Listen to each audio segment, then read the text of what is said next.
All right, sports fans, how's everybody out there doing? William Martin coming at you one more time here on YouTube with another edition of the 300 Pounds of Sports Knowledge Podcast. Alex Palou went to Portland, Oregon this weekend, knowing that there was a possibility that he would wrap up his second IndyCar championship in the last 3 years.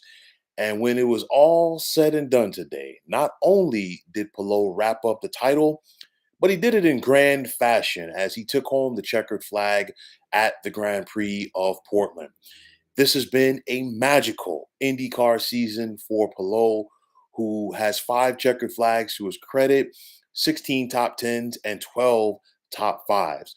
Palou started fifth today, and he didn't need much of an opening as he led 69 of the 110 laps today. With Palou finishing first today and Scott Dixon taking third, Chip Ganassi is now guaranteed a 1-2 finish in the points this season. Palou, all season long, put so much stress on the rest of the field as you kind of got the feeling, probably like in June after he won in Detroit, that this was going to be a special year for him. And you just saw him rack up win after win. And then when he wasn't racking up the wins, it was consistent top tens and consistent top fives as he was just racking up the points. Now, obviously, the contract situation is hanging over Palou right now, as there's going to be a fight between Chip Ganassi and McLaren for Palou. As there was a possible, and like McLaren looked like, or was led to believe rather, that Palou was going to be racing for them on the Formula One circuit. Possibly that looks like it's not going to happen. Today, following the race, Chip Ganassi himself said today that Palou will be racing for him next year. That still has to be determined, but I think this is going to be a battle for the services of this young man going forward. Now, at 26 years of age, Palou already has a pair of IndyCar championships to his credit, and the sky is the limit for him. You think about what Chip Ganassi Racing has meant to the sport. He's consistently pumping out top drivers. You look at Scott Dixon, a seven-time champion himself, or six-time champion rather. And with that said, Scott Dixon is still right there. The veteran can get it done. You look at the drivers over the years that have run for Chip Ganassi, and it's a scenario where, hey, you know what? He's going to put you in one of the best positions possible in the sport to go out there and have success. And we're seeing that right now with Alex Palou. The battle, of course, obviously there's still one race to go at Laguna Seca next Sunday. But of course, the battle basically is going to begin now to try to dethrone Palou. And I know that, don't get me wrong, a lot of the other drivers are definitely happy for him. We saw him on his victory lap this afternoon, regardless of the teams. Drivers were saluting him as they passed him by on his way to pit road. But obviously, everybody else out there racing wants to be where Alex Palou currently is. You got to expect Team Penske to come back strong next season. Will Power won the IndyCar Championship last year. Joseph Newgarden still has an opportunity to finish third. He was looking at trying to win it all until, things really got derailed for him last week. And of course, now he has to settle for third place. You got Scott McLaughlin sitting right there in fifth. He's going to try to move up next week at Laguna Seca. And then, of course, the defending champ, if you still want to call him a defending champ, but nonetheless, Will Power, he's sitting right there in seventh.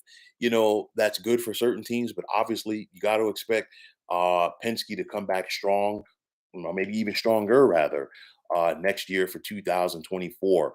Marcus Ericsson, who's leaving Chip Ganassi to go to Andretti, how is that transition going to work for him? You look at McLaren, and McLaren has a very strong team with Alexander Rossi. Pato Award, who is having himself a good season, hasn't got a win yet, but he's been consistent in the top five, nine top fives this season, 13 top tens, and right now he's fourth. He's trying to hold off Scott McLaughlin, but also he has an eye on Joseph Newgarden for third overall, and then of course Felix Rosenquist on that McLaren team as he took second today in Portland. So obviously there hasn't been any talk about it. I'm just putting this out there. hopefully, IndyCar for their sake, they don't try to go out there and change their current format. And I say that because I'm not a fan of the NASCAR format currently. And of course, some people might agree with me. Sometimes some people might not. That's that's all well and good. But nonetheless, you know what? We don't need a playoff thing for the racers, for the drivers, rather. It's just let them go out there and take care of their business. We don't need any stage formats in the races because I feel like a lot of those things are there to kind of like create parity, but also hinder the guys who have been successful. And for me, I like the dominance of Alex Palou this year because you know what? It's made everybody try to chase him, no pun intended, but then also it's shown the dominance of Chip Ganassi. We've seen it on the Formula One circuit for so many years, from driver to driver. Of course, before it was Lewis Hamilton. Now, obviously, things have shifted to Red Bull on that side of the world and what they're doing right now. But nonetheless, you know what? Let guys dominate. And you got to go out there and, you know, be a little bit more competitive to try to get ahead of them. We've seen that with Red Bull, just closing the gap year by year on Mercedes until Max Verstappen and company were able to overtake them. And that's the thing right now. Alex Palou is the king of the mountain. Chip Ganassi is the king of the mountain right now. Obviously, we know that Penske and others are going to come back strong next year. But at the end of the day, instead of making it easier for the teams that don't win and the guys who don't win, they got to go out there and do their work to go out there and knock off the top guy. And I know, like, in NASCAR, they like to have it determined, hopefully on the final race of the season. Obviously, with IndyCar, this was determined one race prior to the final race of the year, but still, you kind of got the feeling from before where this was headed. And I've talked about this for a bulk of the summer that you know what, barring something unforeseen, Alex Palou was going to be the IndyCar champion for this year. And you know what? To his credit, he didn't leave it to chance. He never took his foot off the throttle. He went out there and worked. And even when he probably only had to finish in the top 10 today, you know what? He clinched it in spectacular fashion, if you will, going out there and taking the checkered flag, making it that much sweeter, celebrating with his team. You saw other drivers come over, some of his teammates, Marcus Ericsson, who's leaving for Andretti, Scott Dixon, of course, even Scott McLaughlin from Penske coming over to congratulate him as well. But nonetheless, this was well earned for one of the best drivers on the circuit. You'd want to say, does he have the chance to run it back next season? We got to wait and see because sometimes you get all the breaks. And I think this year, and this is no slight to Alex Palou, he really got a lot of breaks. And I say that from the standpoint that, you know what, he avoided car issues, he avoided the big accidents outside of the Indy 500 because he was in line to win that race until he was wrecked, in pit row, and it wasn't his fault. Late in that contest, which opened the door for Joseph Newgarden to win, but nonetheless, he avoided a lot of things this year. And sometimes, some things are just out of your reach as far as things that you're just unable to avoid. And sometimes you don't get those breaks sometimes. He got all of the breaks this year, but I still think that he's going to come back with a strong car next year. But I think that the others around him are going to come back trying to get the best of him, if you will. Pato Award is a young and hungry driver, and he's going out there and he wants to win. You could see it.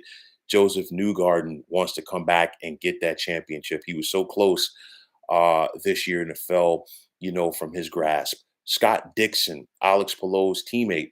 I'm sure he's happy to finish second, but he still wants to be king of the mountain as well. And we can go right down that list for so many quality drivers on the IndyCar circuit. But nonetheless, still got one race to go. Let's see how much Alex Palou goes out there and puts that foot on the throttle one more time. Obviously, other drivers want to go out there and finish next week on a positive note. But nonetheless, Alex Palou is the king of the mountain of IndyCar here in 2023. So, folks, that is going to wrap it up.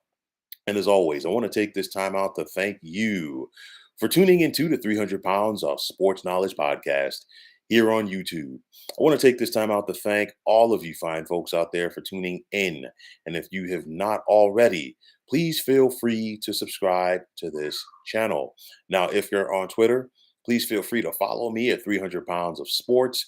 And like I always say, if you follow me, it'll be my pleasure to follow you right back. There's also the sports discussion group on Facebook at the Sports Depot 365. Now you can check it out, drop a line, and be a part of one of the better sports debating sites going on social media. So once again, fine folks, my name is William Martin, and I'm signing off. And I'm saying take care and have yourselves a wonderful day.